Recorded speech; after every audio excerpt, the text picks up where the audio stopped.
जय हिंद प्यारे बच्चों। मैं जितेंद्र कुमार पांडे आपका स्वागत करता हूं आपके अपने ही YouTube platform target with Jitendra पर।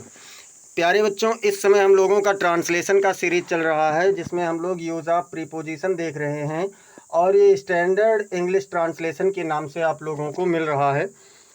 तो इसमें कल हम लोगों ने कुछ प्रीपोजिशन के प्रयोग में 5 पढ़ा था। आज फिर हम लोग पढ़ेंगे यूज़ ऑफ फाइल के बारे में, मेड ऑफ और मेड बाई, फिर उसके बाद हाउ टू और फॉन्ड ऑफ, इन सबको पढ़ेंगे। इस सब के लिए एक ही क्लास काफ़ी है, पर्याप्त है, स्कूल प्लस कॉम्पिटिटिव दोनों के लिए। अगर आप लोगों ने अब तक चैनल को सब्सक्राइब नहीं किया है तो चैनल को ज़रूर सब्सक्राइब कर लें और बेल आइकन दबाना ना भूलें, जिससे आपको समस्त आने वाली वीडियोज़ के महत्वपूर्ण अपडेट्स मिलते रहें। क्लास को बेटा लाइक कर दीजिए सभी लोग और अपने मित्रों के पास इसे शेयर कर दीजिए। चलिए हम लोग शुरुआत करते हैं बिना किसी देरी के और देखते हैं पहला। तो पहला हम लोगों का क्या कह रहा है बेटा, use of file. Use of file है क्या? फाइल का अर्थ तो होता है जब या जबकि, लेकिन यहाँ पर कोई भी अर्थ नहीं होता है। जब वाक्य में एक ही क्रिया का दोहराव हो तो सबसे पहले फाइल लिखकर उस क्रिया का आईएनजी फॉर्म लिखते हैं। ठीक है, मतलब सबसे पहले क्या करेंगे, फाइल लिख लेंगे, उसके बाद में उस क्रिया की आईएनजी फॉर्म लिखेंगे और शेष वाक्य का अनुवाद टेंस के अनुसार कर देंगे, जो भी टेंस होगा। यानी अगर प्रेजेंट इंडेफिनिट में है तो प्रेजेंट इंडेफिनिट में, पास्ट इंडेफिनिट में है तो पास्ट इंडेफिनिट में, और अगर फ्यूचर इंडेफिनिट में है तो फ्यूचर इंडेफिनिट में उसका अनुवाद कर देंगे। अब हम लोग देखेंगे इसके एग्जाम्पल्स को। तो इसके एग्जाम्पल्स क्या कह रहे हैं?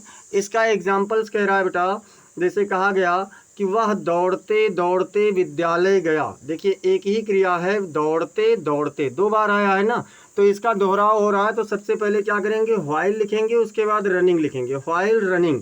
अब क्या करेंगे बेटा, कामा लगा करके बाकी बचा क्या, वह विद्यालय गया, और ये है आपका पास्ट इंडेफिनिट टेंस में, तो इसका अनुवाद हम लोग पास्ट इंडेफिनिट में कर देंगे। कौन गया, तो वह गया। फिर वेंट लिखेंगे, क्रिया का सेकेंड फॉर्म, तो he went to school. While running he went to school, ये बन गया। अगला अगर हम लोग देखें तो अगला क्या कह रहा है, वह रोते रोते सो गई। तो कौन सो गई, वह।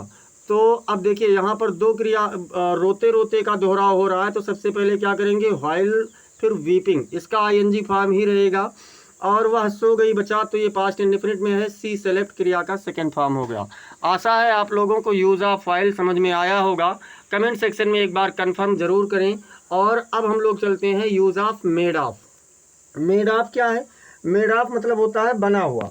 अब यहाँ पर आप लोग एक चीज़ समझ लीजिए कि किसी भी प्रकार का, मतलब अगर दुनिया में हम लोग देखें तो जो परिवर्तन होता है वो 2 प्रकार का होता है, या तो भौतिक परिवर्तन या फिर रासायनिक परिवर्तन। तो जब एक वस्तु से दूसरे वस्तु को बनाते समय भौतिक परिवर्तन होता है तो मेड ऑफ का प्रयोग करते हैं। अगर मान लीजिए कोई एक वस्तु से दूसरी वस्तु बन रही है और उसमें भौतिक परिवर्तन हो रहा है तो मेड ऑफ का प्रयोग करेंगे। और इसके एग्जाम्पल को देख लेते हैं। तो यहाँ पर एग्जाम्पल को देख लीजिए। जैसे कहा गया कि कटोरा सोने का बना था। अब देखिए मान लीजिए कोई सोने का कटोरा टुकड़ा है और उसको पिघला करके कटोरा बना दिया गया, तो फिर उसको उसी टुकड़े का आकार दिया जा सकता है, और यही क्या कहलाता है, भौतिक परिवर्तन कहलाता है, कि उसे अपने पूर्व रूप में लाया जा सके। जैसे कहा गया द बाउल, मतलब कटोरा क्या बना था, तो कटोरा। अच्छा, इसके पहले वर्ब का प्रयोग होगा तो कौन सा वर्ब लगेगा, वाज लगेगा, क्योंकि था यहाँ पर है, बी वर्ब लगेगा, ये ध्यान रखना, is am are was were. तो the bowl was made of gold, कटोरा सोने का बना था। दूसरा देख लें तो क्या कह रहा है, यह कुर्सी प्लास्टिक की बनी है। तो कौन बनी है, तो यह कुर्सी। इसके लिए क्या करेंगे, दिस चेयर। फिर अब यहाँ पर है लिखा है तो इज लगेगा, is made of plastic, this chair is made of plastic. मतलब जब एक वस्तु के बनने में भौतिक परिवर्तन होता है तो उसके लिए हम लोग मेड ऑफ का प्रयोग करते हैं। अगला देख लेते हैं। अच्छा, एक परिवर्तन तो भौतिक होता है, दूसरा होता है रासायनिक। और अगर रासायनिक परिवर्तन है तो वहाँ पर मेड बाई का प्रयोग करेंगे। यानी जब एक वस्तु से दूसरे वस्तु को बनाने में रासायनिक परिवर्तन होता है तो मेड बाई का प्रयोग करते हैं। मतलब अगर एक वस्तु है और फिर दूसरी वस्तु भी बनाई जा रही है तो वहाँ पर किसका प्रयोग करेंगे बेटा, तो वहाँ पर मेड बाई का प्रयोग करते हैं। एग्जाम्पल देख लेते हैं। एग्जाम्पल में देख लीजिए, जैसे कहा गया कि एग्जाम्पल में कहा गया दही दूध से बना है। भौतिक परिवर्तन वह परिवर्तन होता है जिसमें पूर्व अवस्था में लाया जा सके, और रासायनिक परिवर्तन वह परिवर्तन होता है जिसमें पूर्व अवस्था में नहीं लाया जा सकता। दूध से दही बनाया जा सकता है लेकिन दही से दूध नहीं बन सकता। तो जैसे यहाँ पर क्या है बेटा, दही, तो द कर्ड। अब यहाँ भी is am are was were जो भी लग रहा है वो लगेगा, तो the curd is made by milk, मतलब दही दूध से बना है। कहा गया जंग लोहे से बनता है। जंग, तो जंग का बनना क्या है, एक प्रकार का रासायनिक परिवर्तन है। तो सबसे पहले क्या करेंगे, द रस्ट लिखेंगे, यानी जंग is made by iron, the rust is made by iron. ये आप लोगों का बन गया कि जंग लोहे से बना है। आशा है आपको व्हाइल का प्रयोग, मेड ऑफ का प्रयोग और मेड बाई का प्रयोग समझ में आया होगा। अगर किसी भी प्रकार का कन्फ्यूज़न है तो आप लोग कमेंट सेक्शन में ज़रूर बताइए।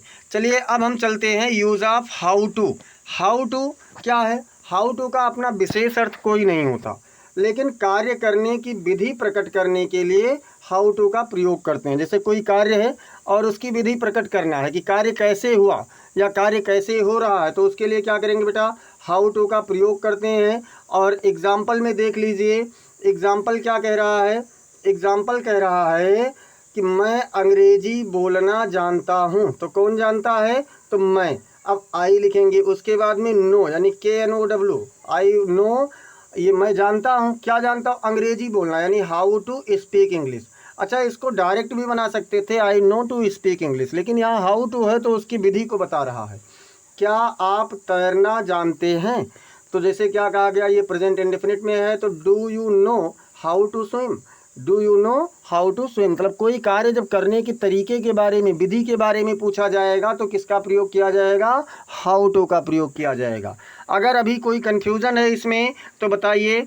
अगला देखिए, पांचवा यूज़ हम लोगों का क्या कह रहा है, पांचवा यूज़ है use of found of. Found of मतलब क्या होता है, किसी भी प्रकार के शौक प्रकट करने के लिए फाउंड ऑफ का प्रयोग करते हैं। तो भैया शौक जो होगा कोई कार्य करने का होगा तो इसके साथ वर्ब की ING फॉर्म का प्रयोग करते हैं। ये ध्यान रखना है कि जैसे जब कोई कार्य करने का शौक है तो उसके लिए फाउंड ऑफ, और उस कार्य को, जो कार्य करने का शौक है उसके लिए क्या करेंगे, ING फॉर्म का प्रयोग करेंगे। चलिए एग्जाम्पल से समझ लेते हैं। एग्जाम्पल्स क्या कह रहा है, एग्जाम्पल्स कह रहे हैं कि वह कहानियाँ पढ़ने का शौकीन है। कौन शौकीन है, वह, तो he is fond of, he is fond of. अब पढ़ने का शौकीन है ना, तो reading stories, he is fond of reading stories. इसके बाद में देखते हैं, तो यह बच्चा क्रिकेट खेलने का शौकीन है। कौन शौकीन है, यह बच्चा, तो this child is fond of, ये बच्चा शौकीन है किसका, खेलने का, तो प्लेइंग क्रिकेट, यानी this child is fond of playing cricket. आशा है आप लोगों को जो आज यूज़ पढ़ाए गए हैं वो समझ में आ गए होंगे। अगर कोई कन्फ्यूज़न है तो कमेंट सेक्शन में ज़रूर बताएं। और बेटा, अगर आप लोगों ने अब तक चैनल को सब्सक्राइब नहीं किया है तो चैनल को सब्सक्राइब कर लीजिए, क्लास को आप लोग लाइक कर दीजिए और इसे अपने मित्रों के पास आप शेयर कर दीजिए। और कमेंट सेक्शन में आप लोग ज़रूर बताइए कि आपको क्लास कैसी लगी। मिलते हैं फिर अगली क्लास में, तब तक के लिए जय हिंद, जय भारत।